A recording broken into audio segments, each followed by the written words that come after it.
there, Christy. You will find hundreds of names on this list, each runner with their very own unique story, including this man right here, John Simpson. He's a retired dentist from Tennessee. He's 76 years old. And then you've got people like Stephen Dobert of Minnesota. One time he ran on a broken ankle just to keep his streak alive. Jim Parsons, this man right here running with his son, he has run for 16,500 days straight.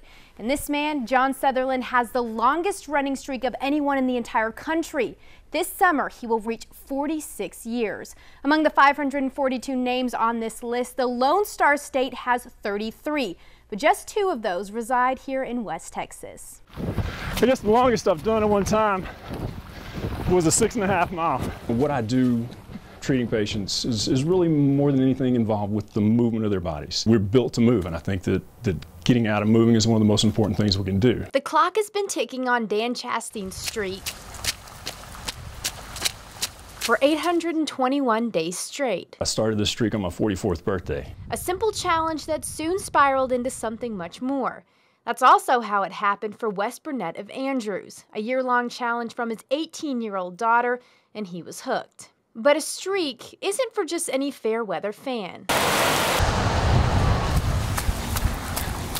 All kinds of weather. This is a tough winter, too. Wind chill factor is probably my least favorite phrase. Sunshine and hot. It's my favorite weather for anything. But actually cool is better for running. But, you know, if you go every day, you go every day.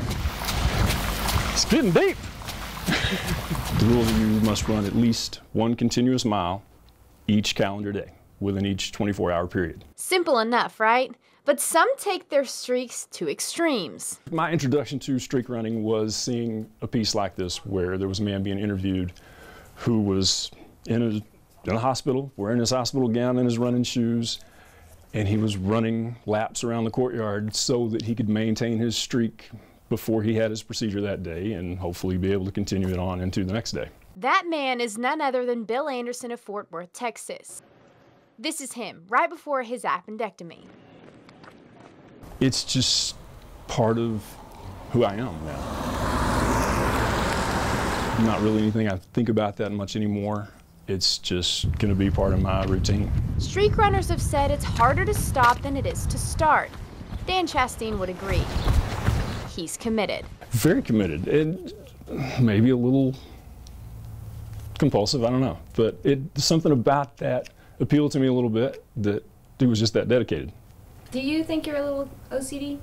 Probably a little bit. I think we all feel better after we've moved, and the fact that I've committed myself to doing it on a daily basis, regardless of the weather or any other concerns, it feels good a little bit just to know that it's going to happen. Now, in order to qualify for your streak, you have to run at least a mile every single day for a year. Once those 365 days are up, you'll start tracking your progress through the website. If you want to take a look, just head on over to kcbd.com. Christy?